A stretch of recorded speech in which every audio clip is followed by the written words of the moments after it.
For almost 4 decades, the Legend of Zelda has been written. Stories of courage and heroism from Hyrule and beyond. Zelda stories are at the heart of why these games are so loved. It's these tales of strife and bravery that connect us to these worlds, and allow us to live in Link's shoes. But the Zelda developers themselves admit that story isn't their top priority.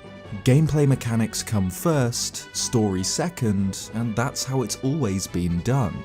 Well, despite this philosophy, Zelda games still have some of the most emotional, memorable stories in gaming. And in many ways, the deliberate subtlety and ambiguity of their world building actually makes Hyrule feel more real and more magical than many other virtual worlds. Despite being something of an afterthought, the Zelda series would not be as unfailingly successful as it is without its stories, without the souls of these games. Which Zelda game has the best story is a question I see a lot online. So let's try and answer this question by going through the entire series of mainline Zelda games and ranking them solely based on the quality of the stories they tell. It goes without saying that stories are incredibly subjective. This list will be based on my opinions and my experiences with these games. And it's difficult to define exactly what counts as story. I'll not only be judging the games based on the quality of their plot, but also the depth and style of their world building and background lore. So from Skyward Sword to Spirit Tracks, Twilight Princess to Tears of the Kingdom, let's open the Storybook, and from worst to best, rank the Legends of Zelda.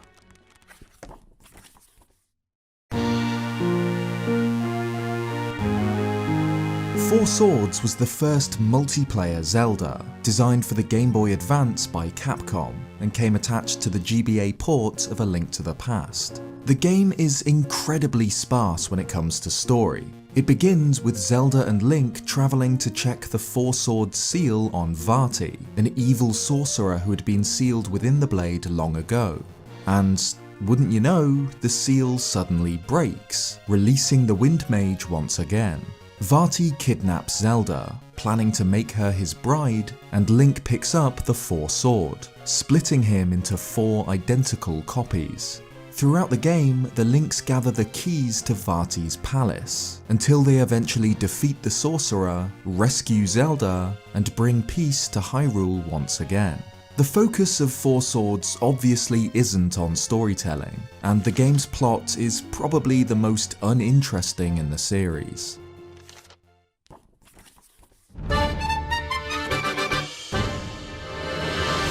Triforce Heroes is a multiplayer Zelda game on the 3DS, closely based on the style and gameplay of A Link Between Worlds.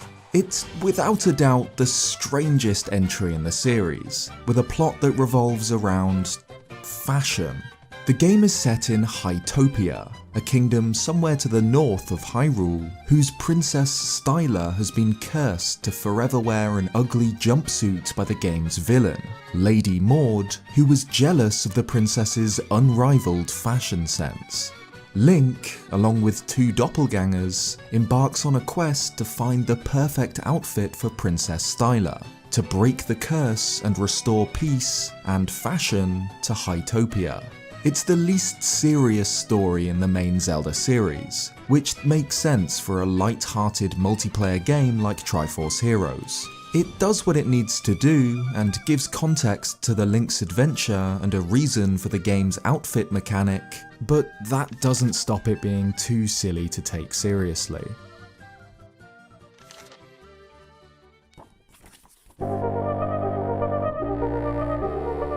The Zelda series began back in 1986 with The Legend of Zelda on the NES, a top-down adventure that sees Link journey through a wild, empty Hyrule, finding secrets and taking on dungeons in its depths. As you'd expect, the game is very sparse with its story, There's a block of badly translated text on the title screen explaining that Ganon, the Prince of Darkness, stole the Triforce of Power and captured Princess Zelda, who had split her Triforce of Wisdom into shards to prevent it falling into his hands. Link is tasked with collecting the 8 shards and saving the princess, so he's dropped immediately into the wilderness, next to a cave where he collects a wooden sword, and his adventure begins. Like most games of its era, Zelda 1's story is detailed in the game's manual.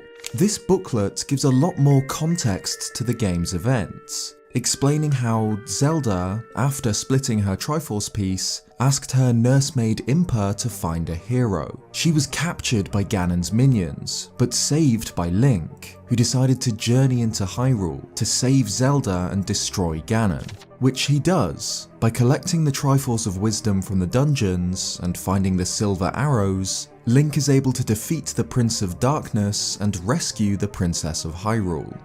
Zelda 1's story established the series' main 3 characters, the Triforce and the Kingdom of Hyrule itself, and provided just enough background to put Link's adventure into context, while leaving enough mystery for the player's imagination.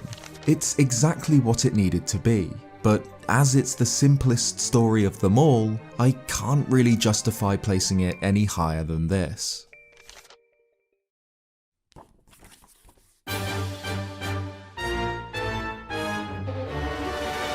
Though the in-game plot is as vague as in the first game, Adventure of Link expanded on the scarce background of Zelda 1, and filled in more of Hyrule's history. Again, most of the backstory is given by the manual, though it's far more extensive than its predecessor. Despite being a direct sequel to Zelda 1, and featuring the same Link, Adventure of Link introduces an entirely separate Princess Zelda from the last, a Zelda who has been asleep since a distant age. Long before the events of this game, Hyrule was a great, peaceful kingdom, ruled by a good king and the power of the Triforce. However, once this king died, his weak son inherited his kingdom, but not the full Triforce, perhaps unworthy to wield its full might. The prince was manipulated by a strange magician into questioning his sister on the whereabouts of the Triforce, a confrontation which ended in the sinister figure casting a spell on Zelda, cursing her to an endless sleep. Impa gives Link 6 crystals and an ancient scroll, which reveals that the third part of the Triforce of Courage, was hidden so that it could only be found by one with a strong character and no evil thoughts. A spell was cast so that when this person reached a certain age, the mark of the Triforce would appear on his hand. Impa explains that only the full Triforce will wake the sleeping Zelda, and so Link begins his journey across the land, following the scroll's instruction to defeat the guardians of the temples and place the 6 stones in their pedestals, eventually gaining entry into the Great Palace to face the final challenge, the darkness within himself, and receive the Triforce of Courage. With his quest complete, Link returns and wakes the sleeping Zelda, earning a kiss for his trouble. While Adventure of Link's main story is that of a trial set for Link to prove his worth, Ganon's presence looms over the game. Link defeated the Prince of Darkness in the previous game, but now his minions strive to resurrect their master by using the hero's blood in a ritual. While the Guardians Link fights were designed to test him, the danger is very much real. If he dies, the game over screen shows the ritual's success and the return of Ganon. Like with Zelda 1, it's hard to place this story any higher than this simply due to the fact that most of it is told through the game's manual rather than the game itself, and the somewhat confusing introduction of a second Princess Zelda. It's serviceable and it provides some solid backstory, but it's clear that the Zelda series hadn't quite developed its storytelling charm this early on.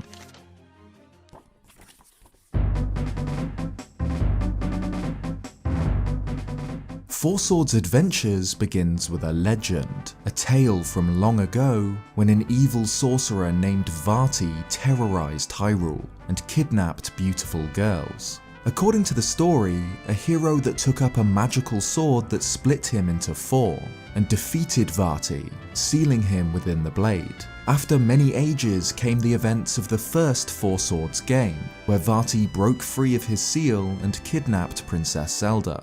Chronologically, Four Swords Adventures is the latest game in Vati's story, taking place at the end of the child timeline. The story begins with Zelda calling Link to Hyrule Castle to once again check on the Four Swords seal. However, they are ambushed by a mysterious Shadow Link, who kidnaps Zelda alongside 6 other maidens and breaks the seal holding Vati back. Just like in the first game, Link uses the Four Sword to make copies of himself, and the 4 Links must collect the keys to his palace, this time under the instruction of Kaepora Gaebora. However, there's a twist. Shadow Link had not been created by Vati, but by Ganon. Before the game's events, a Gerudo called Ganondorf, an entirely separate man to the Ganondorf of Ocarina of Time, broke the laws of his people and entered the pyramid in the Desert of Doubt, stealing the trident that lay within it for himself. This act transformed him into the boar demon Ganon, who plans to use Vati to spread darkness over the land. At the end of the game, the Links destroy Vati, ending his story and seal Ganon within the Four Sword. In many ways, the story of Four Swords Adventures is just an expanded version of the story told in Four Swords. It's much more involved, with the benefit of proper cutscenes, far more characters with dialogue, and a story that changes as you progress through the game. It's still by no means an incredible plot, but it's considerably more detailed than the first Four Swords and the 2 NES games, and takes itself more seriously than Triforce Heroes, landing it at the bottom of C tier.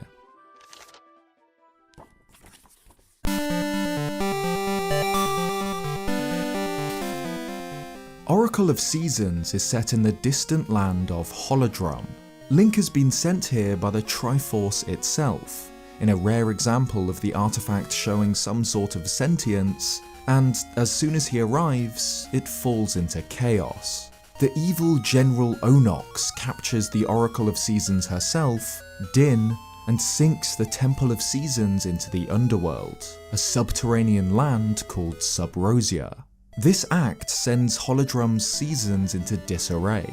The Maku Tree, a forest guardian similar to the Deku Tree, tells Link that to save Holodrum, he must collect 8 essences of nature to break into Onox's fortress and prevent the flame of destruction from being lit.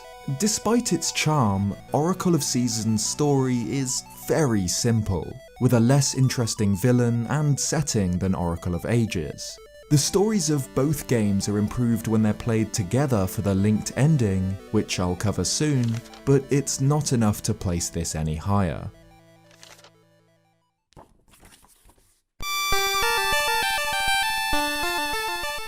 Oracle of Ages begins just like its sister game, only Link is sent to Labrynna rather than Holodrum. Again, just as he arrives, the land is cast into darkness. The Sorceress of Shadows, Veran, possesses the Oracle of Ages, Nehru, and uses her powers to travel into the past. Here, she changes the course of history and constructs the monolithic Black Tower. Like in Seasons, the Maku Tree directs Link on his quest. He needs to collect the essences of time. These aren't just hidden around Labrynna though, they're hidden throughout time. By using Nehru's Harp of Ages, Link can travel to different periods in the land's history, and begin to undo the damage done by Veran. Veran and Nehru are a lot more exciting than their counterparts in Oracle of Seasons, and the sorceress's plan to manipulate the past is far more interesting than a plan to control the seasons. The game also features more interesting side characters like Ralph, Nehru's bodyguard, and Queen Ambi, the ruler of ancient Labrynna.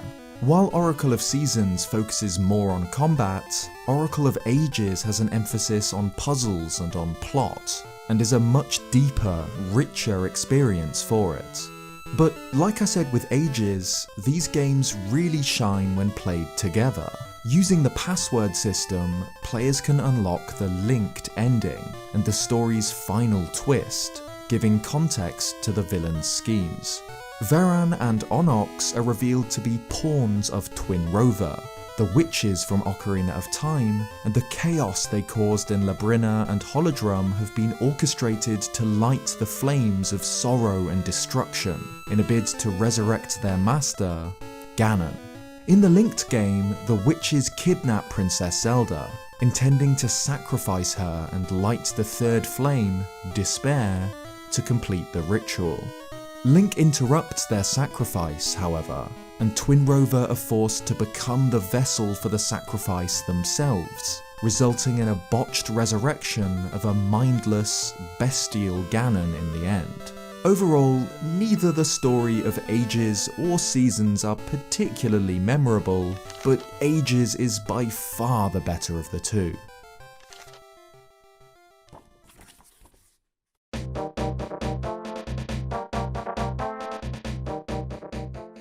A Link to the Past defined the classic Zelda formula as we know it. The third game in the series is set long before the first two games, in a Hyrule far more prosperous than the collapsed kingdom seen later on in this timeline.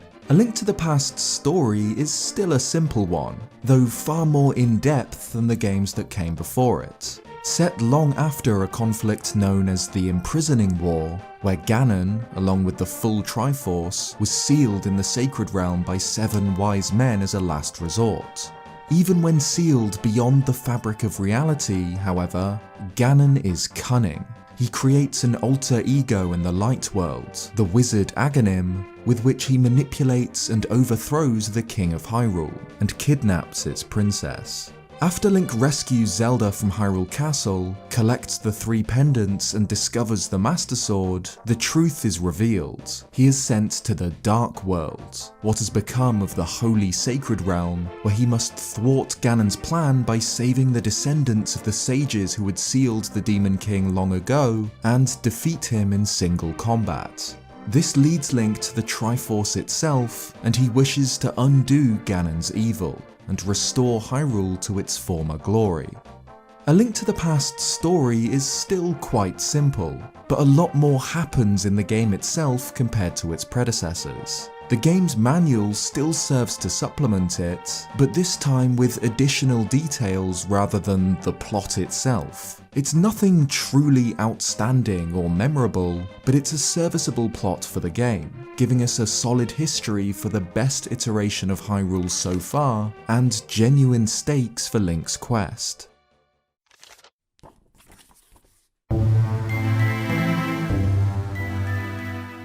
After the Oracle games and Four Swords, Capcom released their final and their greatest addition to the Zelda series, the Minish Cap. While Vati had been introduced as a villain earlier on in Four Swords, the Minish Cap tells his origin story, and the origin story of the Four Sword itself. The game begins with a retelling of the legend of the Picori, a mythical race who had given aid to an unnamed hero in a time of need, giving him the Picori Blade and the Light Force, which allowed him to seal away the monsters he faced in a chest. Years later, the game's story begins with the Picori Festival, an event that occurs only once a century, when human and Picori worlds are said to be closest. Vati, an evil sorcerer who was once a Picori himself, uses the festival to get close to the bound chest. He breaks the Picori blade that kept it locked, believing it contains the legendary Light Force that will grant him limitless power. It doesn't, though. Opening the chest only releases the monsters that had been sealed inside long ago, and plunges Hyrule into chaos. Enraged, Vati curses Zelda, turning the princess to stone, and disappears, vowing to discover the location of the Light Force. Link is directed by the king to the Minish Woods in the southeast, to meet with the Picori and repair the blade. Here he meets Eslo, once Vati's teacher, now transfigured by his evil magic and trapped in the form of a green hat. and Vati's manipulation only grows deeper. He's able to impersonate the King of Hyrule and order its soldiers to find and seize the light force for himself. Link and Eslo travel across Hyrule and collect the four elements, which infuse the Picori blade with ancient magic and transform it into the legendary Four Sword. Towards the end of the game, Link learns the true location of the light force. It's hidden within Princess Zelda herself. However, Vati becomes aware of this too, and the game ends in a frantic showdown in the Wind Mage's Dark Hyrule Castle, where Link must stop Vati's ritual before he extracts the light force and kills the princess. The world of the Minish Cap is by far the most vibrant and alive of any of the 2D games, especially Hyrule Town itself. A bustling market packed with interesting characters and secrets, helped tremendously by the ability to shrink down and explore the world from the perspective of a Picori, allowing Link to interact with this world from two very different points of view. Everything about this top-down Hyrule comes together to give the impression of a real place, with deep history and mythology, legends and mysteries. And the game's Kinstone system forces the player to interact with almost all of the world's characters in some way. The game's actual plot isn't quite as extensive as some others, but it's easily one of the best 2D Zelda stories.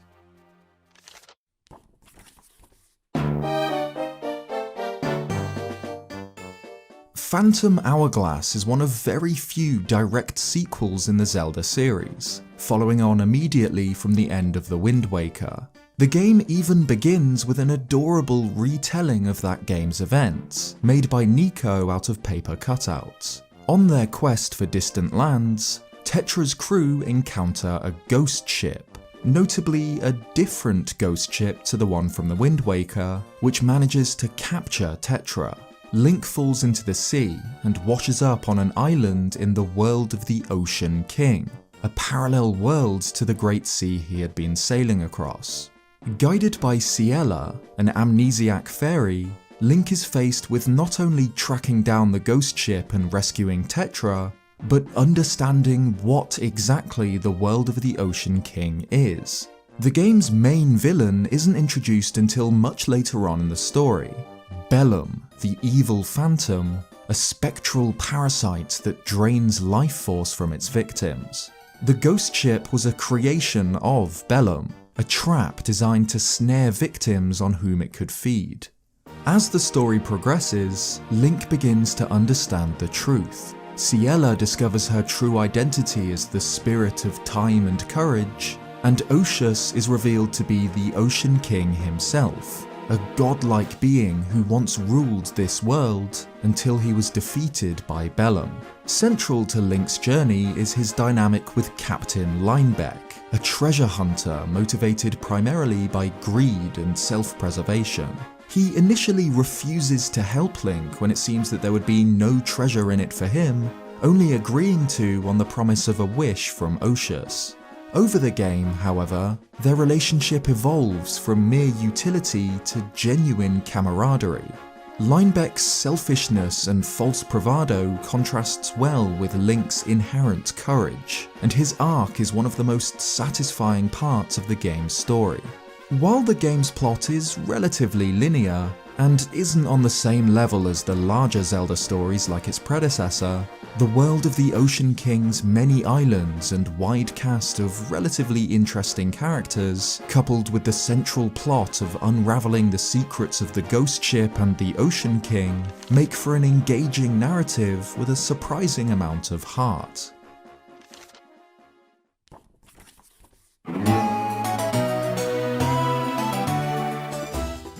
Spirit Tracks follows on from Phantom Hourglass, also taking place in the adult timeline following the Wind Waker.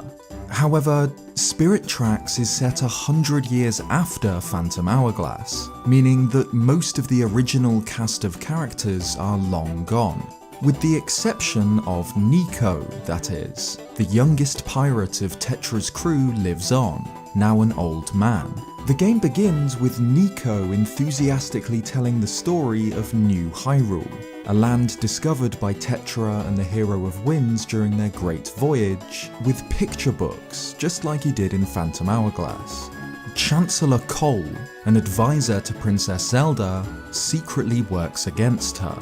He plans to free the Demon King Malladus, an evil imprisoned long ago by the spirits of good with the Spirit Tracks, which hold him like chains. Zelda is suspicious of Cole, I wonder why, and tries to escape with Link.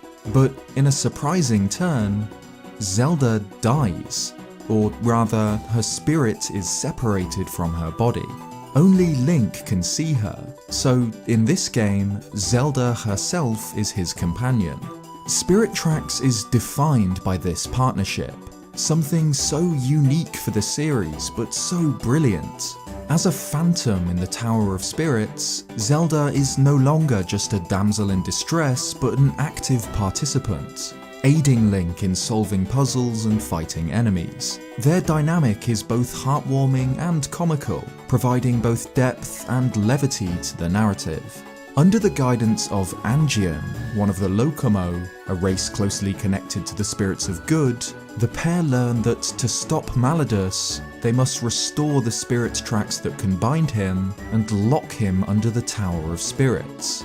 But this plan goes awry when he is prematurely resurrected and housed in Zelda's body. The game finishes with a fantastic final sequence, ending in Link and Zelda dealing the final blow to Malladus together. Spirit Tracks wonderfully balances innovation with the traditional Zelda formula. While the game boasts a great selection of villains, and uncovering the lore surrounding Malladus's imprisonment long ago is interesting, it's the journey of Link and Zelda, and the relationship between them, that places this game solidly above its predecessor.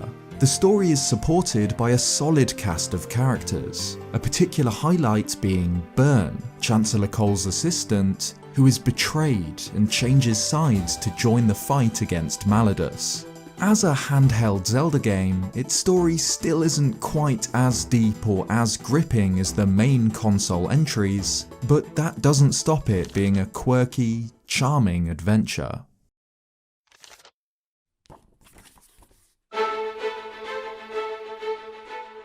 A Link Between Worlds is a spiritual successor to A Link to the Past, and reuses the overall layout of that game's overworld.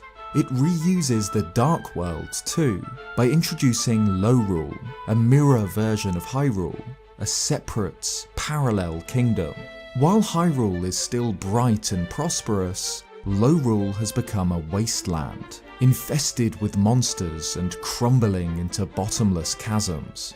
The game begins with Yuga, a mysterious sorcerer with the power to transform people into paintings, kidnapping Ceres, the daughter of the sanctuary's priest.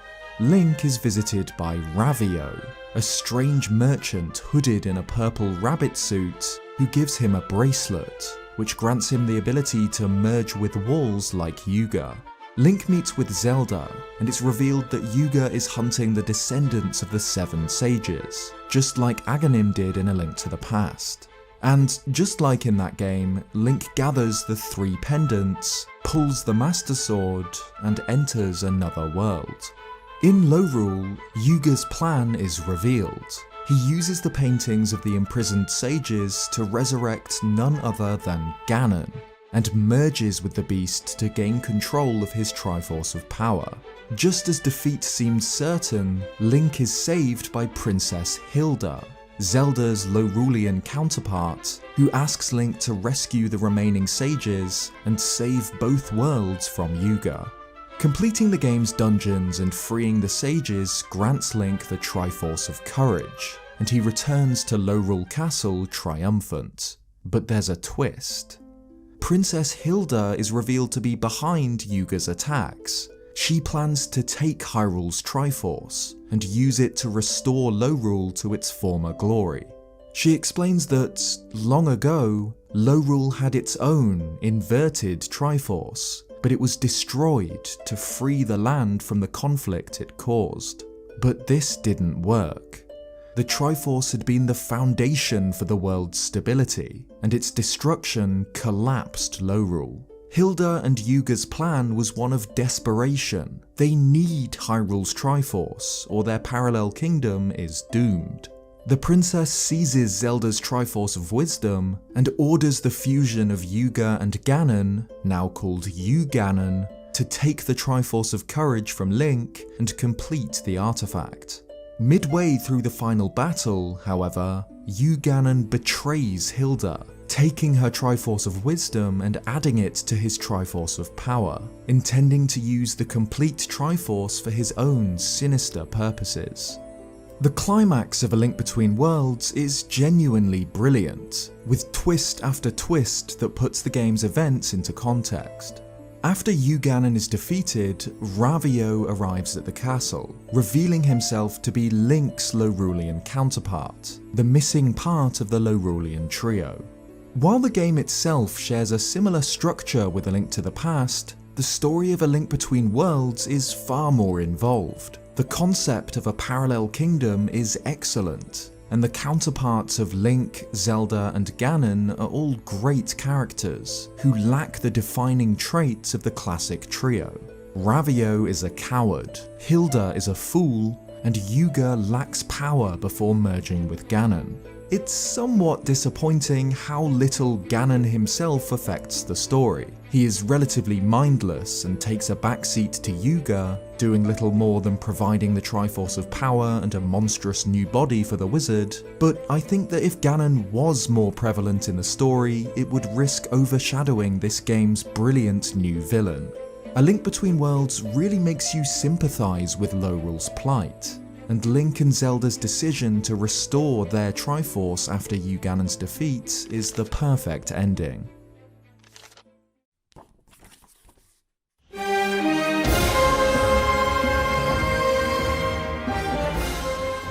Tears of the Kingdom follows on directly from Breath of the Wild, set in the same worlds, featuring the same Zelda and the same Link. The story begins with the pair exploring ancient tunnels beneath Hyrule Castle, where they discover the terrible secret their kingdom was literally built upon: the imprisoned body of Ganondorf, an evil from the time of Hyrule's founding, the puppet master behind the calamities that had assailed the kingdom for so long. Ganondorf's resurrection separates Zelda and Link. The hero is taken to an island floating in the sky far above Hyrule by the spirit of its first king, Rauru, but the princess is transported to the distant past, where she lives alongside King Rauru and his queen, Sonia, in the days leading up to the imprisoning war. In the present day, Link must journey through Hyrule once again, as well as the sky islands that have appeared above it, and the eerie depths that have opened up below, to solve the mysteries of the upheaval and the disappearance of the kingdom's princess. Like Breath of the Wild, most of Tears of the Kingdom's story happens in the past, and is discovered by the player alongside Link through memories in the overworld. Each geoglyph on the surface will unlock a cutscene showing Zelda's journey in the time of Hyrule's founding. Zelda's story in the distant past is brilliant, culminating in her making the ultimate sacrifice and giving up her body and mind in order to restore the Master Sword, swallowing her secret stone to become an eternal dragon and carry it all the way until the present day. It's a heart-wrenching story, but it suffers from the same weaknesses as Breath of the Wild. In fact, the way the game is designed hurts the story's delivery even more than in the prequel. Many elements of Tears of the Kingdom's story are, perhaps deliberately, vague and inconclusive, especially compared to Breath of the Wild. The history of the Zonai, the depths, even elements of the story itself, like how Zelda is restored to her original body, are left totally unexplained. This lets players come up with their own answers to these mysteries, but I'd have liked to see some parts of this story explained in a little more depth. And despite being an intelligent, human villain, Ganondorf ends up in the same role as Calamity Ganon. After his resurrection, the Demon King is forced to remain underground and wait for his strength to recover. From his lair, he attempts to manipulate the kingdom of Hyrule above him with his phantom saboteur, a malevolent puppet which takes on the form of Zelda, allowing Ganondorf to control the kingdom in the guise of its missing princess. The player will likely figure out the identity of the mysterious doppelganger as soon as they have encountered the Dragon's Tear near Lurelin Village. But Link himself, and everyone around him, remains oblivious to this until the Crisis at Hyrule Castle quest has been completed. It's a strange example of this game's openness allowing the player to know more than Link does, even though Link should know as he experienced Zelda's memories alongside the player. And with Breath of the Wild's memories, the player was unlocking cutscenes that worked largely independently of each other. Yes, they all came together to tell one narrative, but the pieces worked by themselves as fragments of a larger story. In Tears of the Kingdom, Zelda's story is very linear, and so it's possible to spoil major story twists, like her draconification, just by discovering the geoglyphs in the wrong order.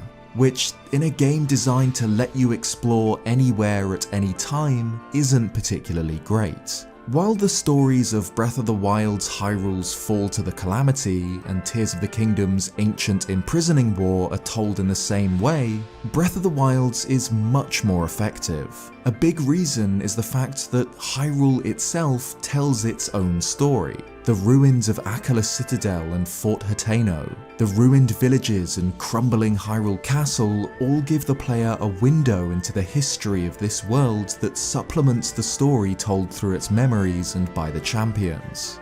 Tears of the Kingdom doesn't have this luxury. The new additions to this world, the Sky Islands and the Depths, aren't the same masterclass in environmental storytelling as the ruins of Hyrule, and don't give us as clear an insight into their histories.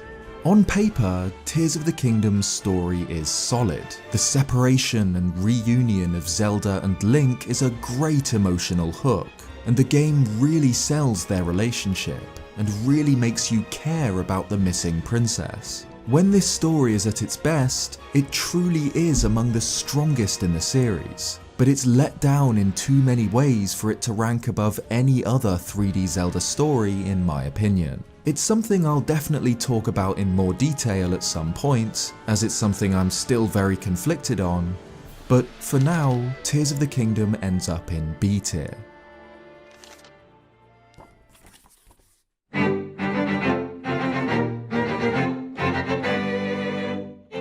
Link's Awakening was the fourth game in the Zelda series, a game which took the general concept of A Link to the Past and tried to cram it onto a Game Boy cartridge.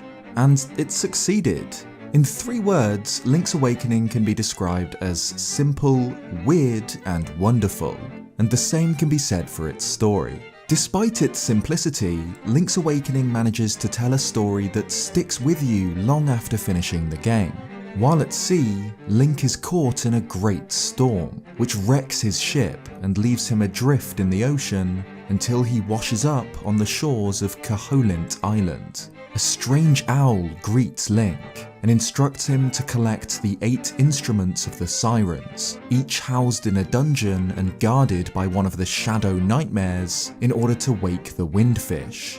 Only by waking the Windfish will he be able to leave this island. Link journeys across Koholint, gathering the instruments and helping the island's people with their troubles. But as he does so, a feeling of unease begins to creep in.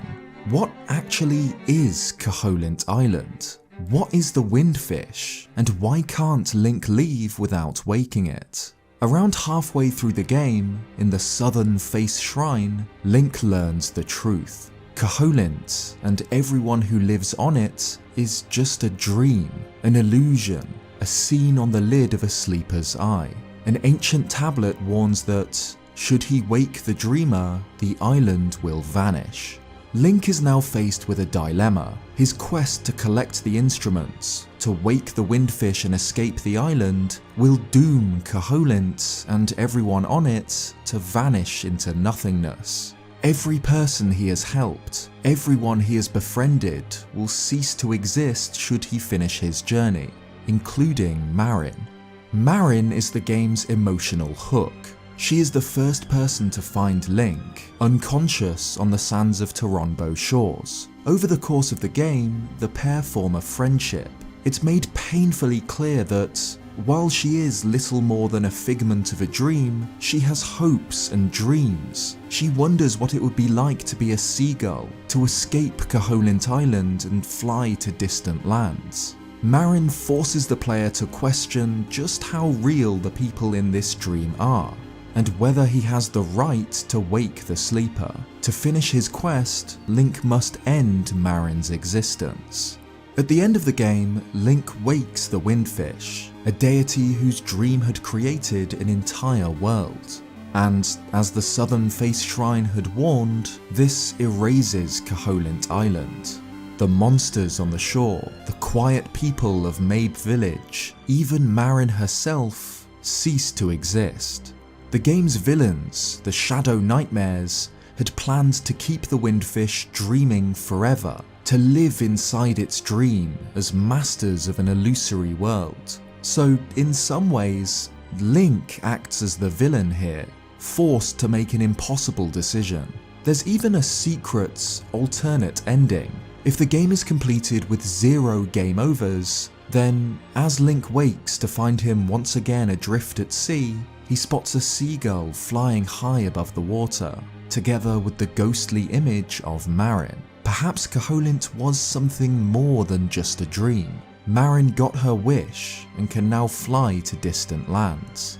Despite its simplicity, or perhaps because of it, the story of Link's Awakening is one of the most effective in the Zelda series, and is easily one of my favourites out of all of them. It's a beautifully strange tale of existentialism. It's haunting and it's charming, and even to this day, the sacrifice of Koholint Island remains one of the most poignant moments of any game I've ever played, easily placing Link's Awakening as the highest ranking 2D entry on my list.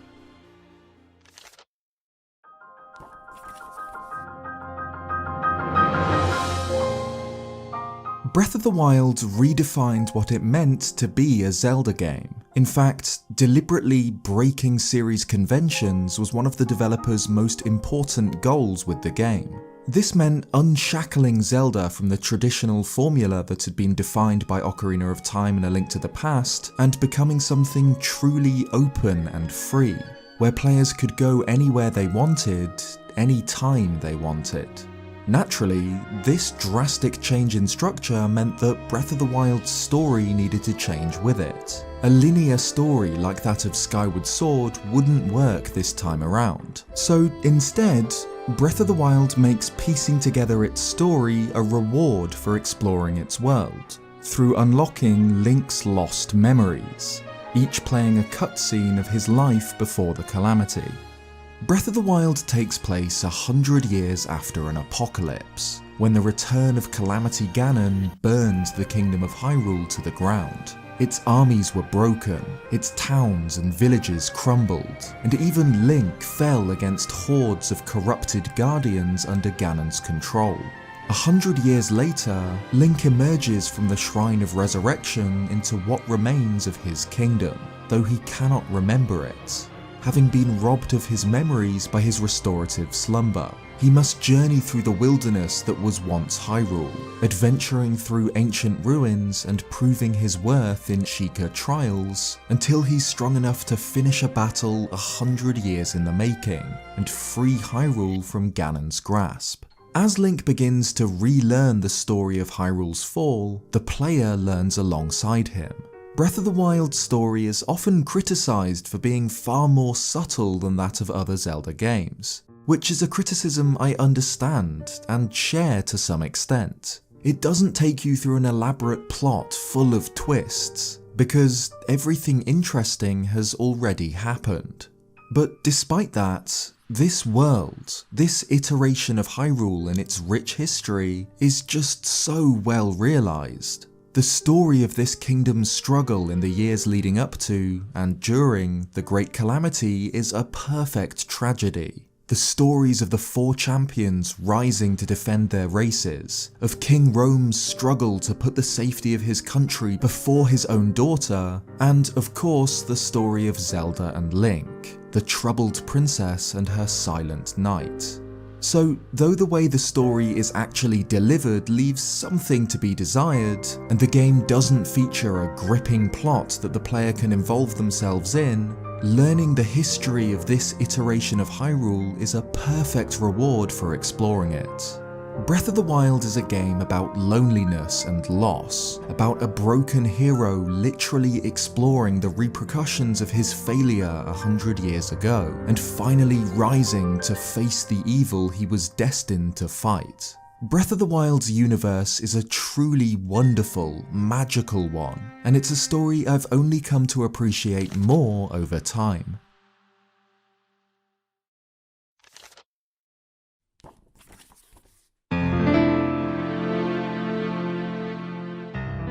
Ocarina of Time is still the definitive Zelda game. It had a massive responsibility to carry the Zelda series into 3D for the first time, to take the formula established by A Link to the Past and expand it into a truly immersive Hyrule. Not only did the developers succeed with this, creating a game that still ranks among the highest rated of all time, they created something so magical that it would define a generation.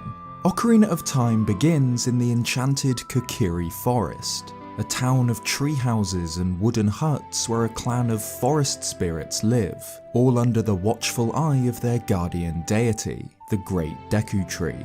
Link lives alongside the Kokiri, but he is not one of them. He'd been left in the Forest Guardian's care as a baby by his mother, who had fled from a brutal Hyrulean civil war. Link grew up here, sheltered in the forest, until darkness once again began to creep into the kingdom. Ganondorf, the leader of the Gerudo tribe, appears to have made peace with Hyrule, but in secret, he seeks the entrance to the Sacred Realm, where the omnipotent Triforce is hidden. The King of Thieves attempts to extort the three spiritual stones, magical keys to the Sacred Realm possessed by the Kokiri, the Gorons and the Zora, by attacking the races in different ways. He curses the Great Deku Tree with Goma, blocks off the Goron's food source, and infects the Zora's patron deity Lord Jabu Jabu with a parasite. Link is summoned to the Great Deku Tree and, despite his young age, is able to rid the Forest Guardian of the monster within him. But it is already too late. The tree succumbs to his curse and withers away. Our hero journeys to Hyrule Castle, where a young Princess Zelda informs him of her prophetic dreams and her distrust of Ganondorf's pledge of allegiance to her father. She tells Link to gather the remaining spiritual stones and prevent Ganondorf from obtaining the Triforce. But the King of Thieves is one step ahead. Link collects the spiritual stones and pulls the Master Sword to access the Sacred Realm, but Ganondorf follows him, gaining access to the Triforce he so coveted. Link is unexpectedly sealed within the Sacred Realm for 7 years, as he is too young to be worthy of the title of Hero of Time, and during this time, Ganondorf breaks Hyrule. He overthrows the king and destroys the castle, twisting the world into a nightmare completely under his control. This time jump allows players to connect with this Hyrule in a very unique way. Players first spend their time exploring this world as a child, visiting its settlements and falling in love with its many characters, only to be thrust into a future where everything has turned upside down. Link comes to know Castletown first as a bustling market, only to step out of the Temple of Time 7 years later into a smouldering ruin, haunted by the screams of the undead. The second half of Ocarina of Time sees Link journeying to Hyrule's temples, to awaken the sages and confront the Great King of Evil once and for all. By returning the Master Sword to its pedestal, Link is able to travel back in time, to revert to Child Link as he was before he pulled the sword. In this way, Ocarina of Time continues the dark world concept from A Link to the Past, with mirrored light and dark worlds, the bright, peaceful past and the terrible future. Not only is this interesting from a gameplay perspective, it also allows for some really great storytelling, as Link can alter the future with his actions in the past. Ocarina of Time's narrative is simpler than some other, later stories, but it's no worse for it. More than 2 decades after its release, its story is still as effective as it ever was. Ocarina of Time is a game about growing up, about leaving the comforts of childhood behind and finding the courage to face the hardships of adulthood. Playing through this game is a truly magical experience. This world and its characters are so believable, a version of Hyrule soaked in the myths and legends of the Triforce and Master Sword, and the untold history of a mysterious, terrible civil war.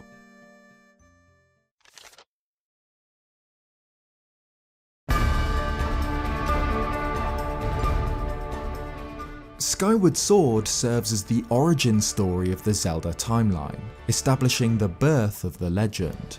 It's a much more linear experience than previous Zelda games, which is often to the game's detriment. In fact, there's so little opportunity to explore and experiment that it often feels like the game is on rails.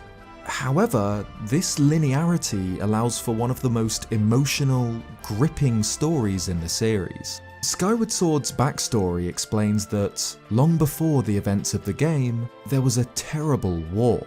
On one side, the goddess Hylia, the divine guardian of the Triforce, and on the other, Demise, the demon king who coveted it. In order to defend her people and hide the Triforce, Hylia raised great swathes of land into the sky, before turning her attention to the battle on the surface and sealing the Demon King. Ages later, the game's main story begins in the sky, on Skyloft, where a peaceful community lives above the clouds, oblivious to the surface far below their feet. This peace doesn't last, however. A dark cyclone knocks Zelda out of the sky. Fi, a spirit created in the distant past by the goddess Hylia, reveals herself to Link, who begins his journey to the surface in pursuit of Zelda.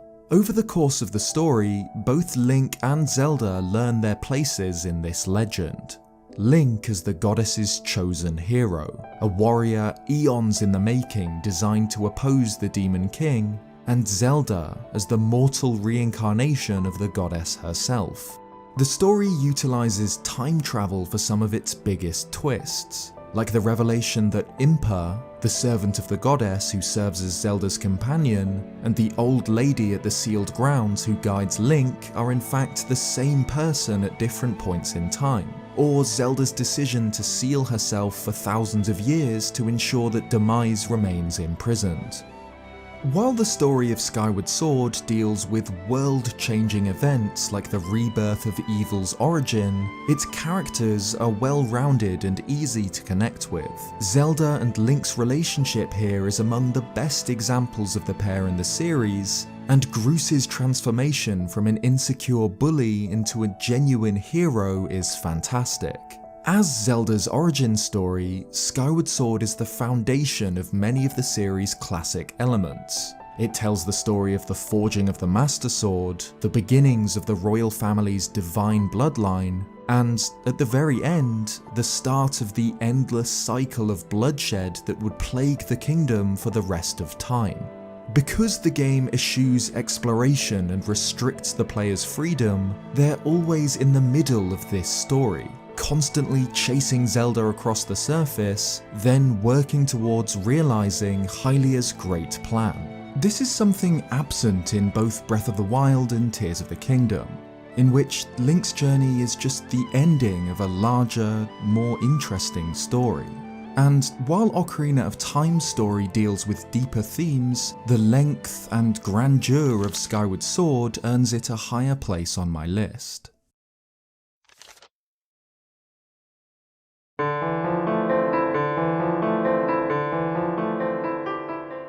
Twilight Princess was something of an overcorrection. Fans weren't happy with the cartoonish, cel-shaded Wind Waker, and so Twilight Princess was born. A dark, edgy Zelda game designed to be the true sequel to Ocarina of Time. Like the Wind Waker, Twilight Princess takes place centuries after the N64 classic, but instead in the child timeline. When Link was sent back in time by Zelda, he warned her younger self about Ganondorf's betrayal, leading to his eventual imprisonment and execution at the hands of the sages. Only, in what can only be some divine prank, the Triforce of Power awakened within Ganondorf in his final moments, and the King of the Gerudo refused to die. With no other options, the sages were forced to imprison Ganondorf in the Twilight Realm, sending him through the Mirror of Twilight into a dark land where the Twilight, a powerful, dangerous race, had been trapped long ago. Link's story begins much later, in the peaceful Ordon village south of Hyrule. It's not peaceful for long, however. Darkness begins to spread across the land, quite literally in what is known as the Twilight Invasion. Link finds himself trapped inside the Twilight, a hellish dimension that strips mortals of their physical forms, dooming them to linger as lost souls. Link, however, possesses the Triforce of Courage, which saves him, transforming him instead into a wolf. In Hyrule Castle, steeped in the glowing embers of twilight, Link meets Midna, who serves as his guide through the darkness. The Twilight Invasion was spearheaded by the King of Twilight, Zant, who usurped the throne of his people. With his shadow beasts, he slayed the 4 light spirits, collapsing Hyrule into twilight. Link and Midna must restore these spirits to return light to the kingdom, as well as recover the pieces of the fused shadow, a powerful artifact that was sealed alongside the Twilight. Only with the power of the fused shadow will Link and Midna be able to stand up to Zant, to match his power and thwart his invasion. Zant is monstrously powerful, powerful enough that he is able to brutally ambush Midna and leave her within an inch of death. But it's not his power. It's revealed towards the end of the game that the Usurper King owes his throne to another, greater power, Ganondorf. When the Gerudo King was imprisoned in the Twilight Realm, he refused to give up. He appeared before Zant like a god, and offered to grant him his own power in return for his service.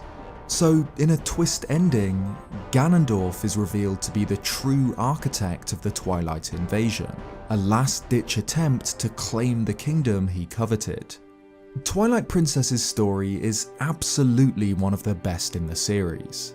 It is, of course, incredibly epic, a literal struggle between light and darkness, and its world has a deep sense of history and enigma. Every settlement and every dungeon feels like an organic part of this Hyrule. But where it truly shines is its characters. The game has a massive cast of supporting characters who are interesting and well-rounded, and serve to connect the player emotionally to the game's story. The children of Ordon, for example, idolize Link as a hero from the very beginning of the game, just because he is older and stronger than them. But when they're captured and in real danger, Link lives up to their expectations by defending Colin from King Bulblin, cementing him as the hero they knew he was. Midna herself is one of the series' best companions. She's sassy and quick-witted, but the tragedy of her own story gives her more depth than perhaps any other companion. She's so good, in fact, that she completely makes up for this game's iteration of Princess Zelda being one of the most underwhelming in the series. Zant is a fantastic villain. He's imposing and seemingly unbeatable during the early game until his mask is removed and his cowardice exposed, making way for one of the best final boss fights in the Zelda series. Everything about Twilight Princess's world and its story is incredible. It's every bit as bombastic and gripping as Skyward Sword's, but with a far more interesting world. It's definitely the strongest A tier, only narrowly outranked, in my opinion, by 2 others.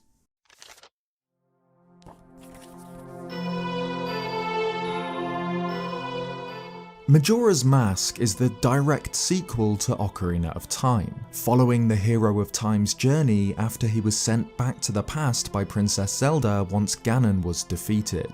Link warns a young Princess Zelda about Ganondorf's betrayal, thereby changing the course of history and preventing 7 years of disaster. However, travelling back to and altering the past erases the hero of Time's journey. His bravery and his sacrifice is forgotten by everyone but his companion, the fairy Navi. So when Navi mysteriously leaves him, the hero is broken. He leaves Hyrule behind and embarks on a journey through the Lost Woods to find his missing friend. But Link is ambushed by a Skull Kid, a mischievous forest imp. This Skull Kid is possessed, however, by the incredibly dangerous Majora's Mask, and his harmless pranks have devolved into terrible crimes. The Skull Kid steals the Ocarina of Time and Epona from Link, who follows him through a psychedelic portal into Termina, a bizarre, parallel world. Termina feels like a strange dream, a world populated by strangers wearing familiar faces like masks. Link is introduced to this weird land by an equally weird guide, the Happy Mask salesman from Ocarina of Time's Happy Mask shop, who claims that the Skull Kid had stolen Majora's Mask from him, and that it must be returned. Termina is a beautifully designed, deep world, but it is doomed. The Skull Kid, possessed by the evil spirit imprisoned within Majora's Mask, has brought death to this land. Its power is so great that it has pulled the moon from orbit, sending it hurtling towards Clocktown. Link arrives in Termina on the dawn of the first day, and at dusk on his 3rd day in this strange land, the moon will fall and the world will end. Just before it does, however, Link is able to reclaim his Ocarina of Time from the Skull Kid, and use the Song of Time to rewind to the dawn of the first day, to relive the same 3 days over and over and over again, until he can find a way to avert Termina's seemingly inevitable end. Link discovers that Termina has been tortured by Majora's influence. Each of the land's main races has been affected in some way by its power, and each of them reacts to their plight in different ways. Only by healing the wounds of Termina's 4 regions, and bringing together their ancient guardians, can Link stop the moon's descent. By living the same 3 days on repeat, Link can break the curses on the region's temples, and free the 4 giants, who, with their divine strength, catch the moon before it hits the clock tower. The world of Majora's Mask is filled with genuinely sympathetic characters, each of them tied to their own schedule over the 3 days, schedules which Link can learn and interact with. The game has, without a doubt, the best collection of supporting characters of any game in the series, despite lacking, for the most part, the traditional players like Zelda and Ganondorf. Termina's characters feel real, and each comes to face the reality of their demise in different ways. The head carpenter, for example, simply refuses to believe that the moon will fall, and will stand defiant, shouting challenges at the sky. The Swordmaster, a mighty warrior, secretly cowers in fear on the final day, terrified and confused. Anju and Cafe, lovers separated by the Skull Kid's meddling, reunite on the final day with Link's help, and face their demise together. The game's villain, too, has a deeply moving, sympathetic story. While Majora itself is unambiguously evil, the Skull Kid who became possessed by the mask isn't. He's mischievous and immature, yes, but he is desperate for friendship and acceptance. Together, the Skull Kid and Majora are a fantastic villainous pair, the puppet and the puppet master. Majora's Mask's heavy focus on side quests and on realistic, deep characters who each have their own schedule across the 3 days in Termina creates one of the richest, most believable worlds in gaming history. The game is about loss, about sacrifice, about companionship and hurt, and it's no surprise that, despite selling less than half of the copies of its predecessor, Majora's Mask remains one of the most beloved and most discussed games in the series.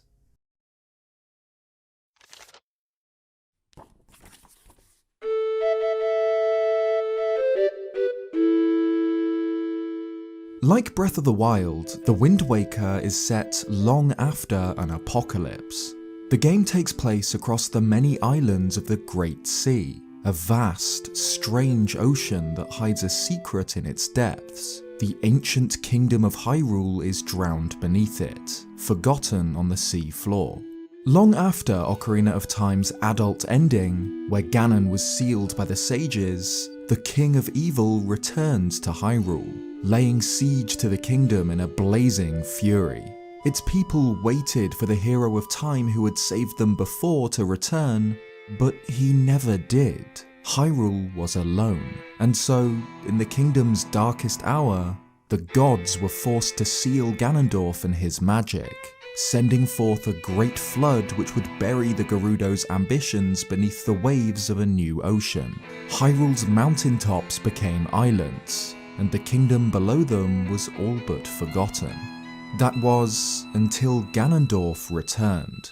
Like a phoenix from the ashes, the King of Evil claws his way out from his watery grave and begins planning his conquest from the Forsaken Fortress. His goal is singular: find the Triforce and use its power to control Hyrule at last. He sends out the Helmarock King in search of Princess Zelda, and all across the Great Sea, young girls with pointed ears are snatched by its great talons and taken back to Ganondorf's lair. The game begins with the arrival of the pirates on Outset Island, whose leader, Tetra, has been kidnapped by the Helmarock King. A lucky shot from the ship's catapult frees her from the bird, but it returns and instead takes Link's little sister, Arul, to captivity across the sea. This is where the Hero of Wind's adventure begins. He travels with the pirates to rescue his sister and inadvertently ends up forging a new legend. At first, he only leaves home to rescue Arul, dressed in the traditional green tunic made to honour the legendary hero. This personal rescue mission makes up the first half of the game, until he proves his worth to the gods and enters the Sunken Kingdom, guided by the spirit of its old king. This Link is not related to the Hero of Time by blood, like the hero of Twilight. Yet still, he finds the legendary Master Sword and pulls the shattered Triforce of Courage up from the depths of the Great Sea, forging the right to be his successor, the Hero of Winds. Link's adventure across the Great Sea is my personal favourite game in the series, so I'm well aware of my bias towards it. Yet still, I don't think there is another that so perfectly blends its gameplay with a powerful, epic story. And even with Link's quest aside, this world is one of the best realised in the series. The characters living on the scattered islands are all so incredibly charming, and often have side quests and relationships connecting them. And that's all without properly discussing the game's antagonist. The Wind Waker's Ganondorf is, in my opinion, the best villain in any of the games. His presence is felt throughout the entire story, this looming threat from a long-forgotten age, and when Link finally corners him atop his tower in the Sunken Kingdom, his motivations are revealed. This version of Ganondorf is far deeper than other depictions, with genuine, if misguided, reasoning. His insanity is understandable, almost relatable, making him a very human element in the game's story. The Wind Waker benefits from one of the best Zeldas too, in Tetra. revealed to be the descendant of a princess of the old Hyrule. She is woven throughout the entire story, bringing her wit and sarcasm in equal measure. It is a bit of a letdown though when Tetra's true identity is revealed. Similar to when Sheik's disguise is removed in Ocarina of Time, her princess persona is far less interesting than the pirate. Another human element to this game's story is Link actually having a family. Having characters like his grandma and his sister who are directly involved in and affected by the game's events makes this story mean so much more. When Link returns to the Forsaken Fortress, Master Sword in hand, he doesn't just destroy the Helmarock King because it's one of Ganon's evil minions, he does it for revenge. He fights for his sister. The Wind Waker is, in my opinion, the perfect Legend of Zelda story. It's lighter and more whimsical than stories like Skyward Sword or Twilight Princess, and less grand, with fewer set pieces. But this just makes it all the more powerful when The Wind Waker does take itself seriously. It's such a beautiful sequel to Ocarina of Time, showing how that game's events became legend, and how a new generation inherits the burdens of their ancestors. This is highlighted best during the game's ending, where the old King of Hyrule chooses to do what Ganondorf couldn't, to let Hyrule go, to free Link and Zelda from the mistakes of the past. On the surface, the Wind Waker is light and cartoonish, but like the Great Sea itself, its true magic hides in its depths, a melancholic tale of living in the shadow of the past. With that, we're finally at the end. All 20 main series Zelda games ranked based on their story. Like I said in the beginning, this list is solely based on my own opinions. Stories are subjective things, and different things will resonate with different people. I'm sure you'll disagree with a lot of my takes and agree with some others. Let me know in the comments down below what you think, what your ranking would be, or just what your favourite and least favourite entries are. I do need to give a massive shout out to my good friend Monster Maze, who produced the gorgeous 3D storybook animation you've been seeing throughout this video. If you're watching this, then you're probably already aware of his channel. It's some of the highest quality content on the site, but if for some reason you haven't subscribed to him yet, then head on over to his channel and check his videos out. Thanks for watching. If you like this video, leave a like, or subscribe if you haven't already for more Zelda content. As always, a huge thank you to channel members, including Myth Tier members, Heather, Sebastian, Lily, Riceglite, Vampyfoot, Celestial Kitsune, Monkey Gamer Z Official, and Gerudo Eli. Cheers guys, and I'll see you next time.